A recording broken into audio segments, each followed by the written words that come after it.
Open up your content team's tooling page right now and count the SaaS subscriptions. If you're an enterprise with a real content function, the number is probably between 12 and 20. Project Tracker, DAM, Brief Tool, Approval Tool, Calendar Tool, Distribution Tool, Analytics Tool, AI Tool. 2 more for a thing nobody remembers buying. Every one of them was a yes when somebody pitched it. Together, they are quietly eating your team's hours, your IT budget, and your ability to actually ship work. I'm Asher. You're listening to Content is Currency from Table 8. And over the next 8 minutes, I'm going to show you why your content stack should be 3 tools, not 14, and the audit any team can run this week to get there. The tax is real. Let's go. Here's what's actually happening in your team.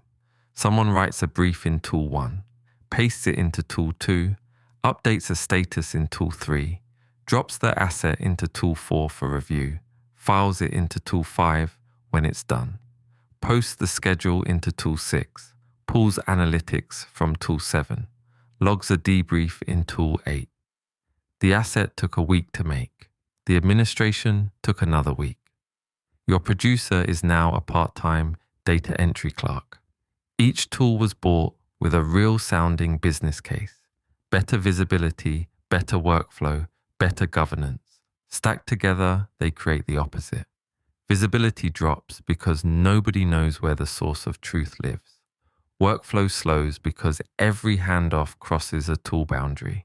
Governance evaporates because the audit trail is split across 9 logins. Imagine a kitchen with 14 knives, each designed for one specific cut.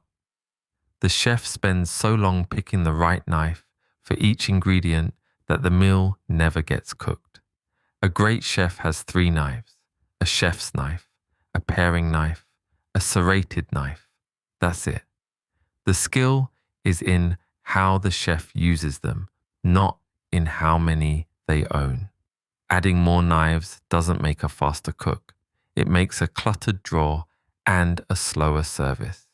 Most enterprise content teams are running a 14-knife kitchen. Every new tool is sold as the one that finally fixes the problem. It doesn't. It adds another shelf. The fix isn't another knife. The fix is throwing away 11 knives and learning to be brilliant with 3. Why does every enterprise team end up with this stack? 3 pressures, all rational. 1, every functional pain triggers a tool. Brief is messy, buy a brief tool. Approvals are slow, buy an approval tool. Each purchase solves a single pain in isolation, which is exactly how the stack accretes. 2, vendor sales cycles target departments individually, not the whole content org. The brief tool gets sold to creative ops. The DAM gets sold to brand. The analytics platform gets sold to marketing leadership. Nobody is shopping for a unified system. 3, once a tool is bought, removing it feels harder than tolerating it. Contracts are annual. Someone championed it. Onboarding sunk cost is real. So the tools accumulate layer on layer, and nobody is responsible for the total. The system is a 3-layer model. Every content team needs exactly 3 things. Layer 1, a single source of truth for the work itself. One place where briefs, drafts, status, approvals, and the final asset all live. One login, one URL, one queue. Layer 2, a single distribution and scheduling layer. One place where everything that ships gets queued, posted, and tracked. Layer 3, a single measurement layer. One place where the numbers come back and a human looks at them weekly. 3 tools, no more. Anything outside these 3 layers either folds into one of them or gets cut. The point isn't to find 3 perfect tools. The point is to enforce a hard ceiling. Every tool above 3 is a tax, paid in admin time, integration glue, and team confusion. The ceiling is the system. Layer 1 is where the work happens. Briefs are written here, drafts are reviewed here, approvals land here, final assets are stored here, status lives here, comments live here. The whole content production lifecycle in one tool with one URL the whole team has memorized. The candidates are obvious: Notion, Asana, Monday, Airtable, an internal Confluence build. It doesn't matter which one. What matters is that one is chosen and everything else gets folded into it. A separate brief tool? Cut it. Brief lives here. A separate DAM? Either it integrates seamlessly or assets live here. A standalone approval tool? Almost always cuttable. Approvals are just a status change with comments. The discipline is brutal. If a tool doesn't serve a job that the work tool can't, it dies. One door, one queue, one truth. Layer 2 is where things go out. One place where every asset gets scheduled, posted, and tracked across channels. Buffer, Hootsuite, Sprout, Sprinkler. At the enterprise end, choose one based on the channels you actually use, not the channels the vendor demos. The rule: any asset that ships gets queued through this layer. No exceptions. No going direct to LinkedIn. No someone on the team posts from their phone. No paid pushes scheduled in a separate ad platform without a calendar entry here.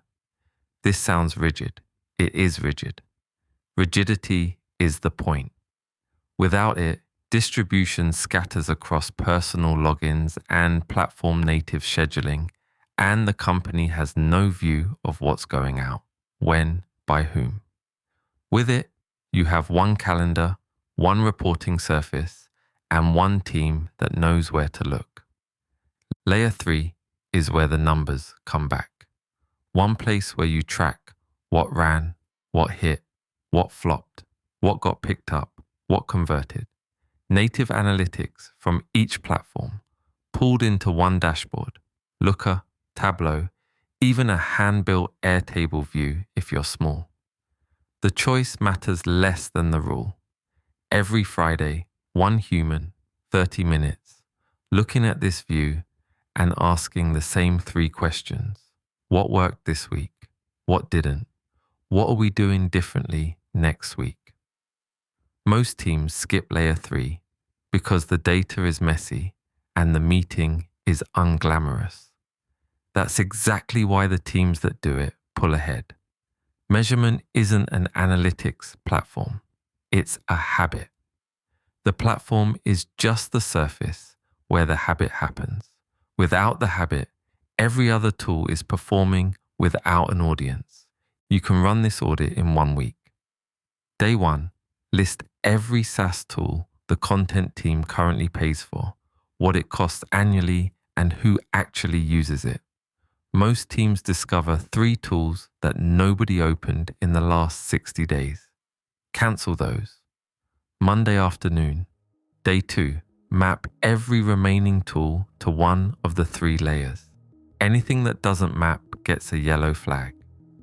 Day 3, for each layer, pick the single tool that survives, the biggest one, the most embedded, the one with the renewal furthest out. Day 4, write the migration plan for the survivors.